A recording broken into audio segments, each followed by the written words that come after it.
Praise the lord. April 30వ తేదీ 2025. ఈరోజు దేవుని వాక్యం. ఆత్మ విషయంలో దీనులైన వారు ధన్యులు, పరలోక రాజ్యము వారిది. మత్తయి సువార్త 5వ అధ్యాయం 3వ వచనం. ప్రియమైన సహోదరి సహోదరులారా, మనము పరలోక రాజ్యంలో ప్రవేశించాలంటే ఆత్మ విషయంలో దీనులమవ్వాలి.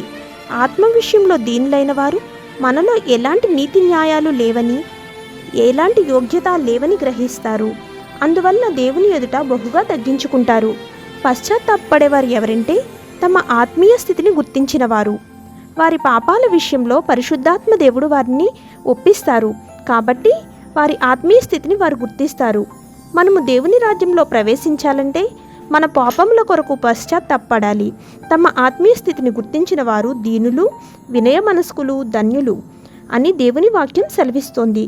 కాబట్టి మనమందరం ఆత్మ విషయంలో దీనులై మన పాపాల కొరకు పశ్చాత్తాపడి మనల్ని మనం తగ్గించుకుంటే పరలోక రాజ్యానికి వారసులం అవుతాము.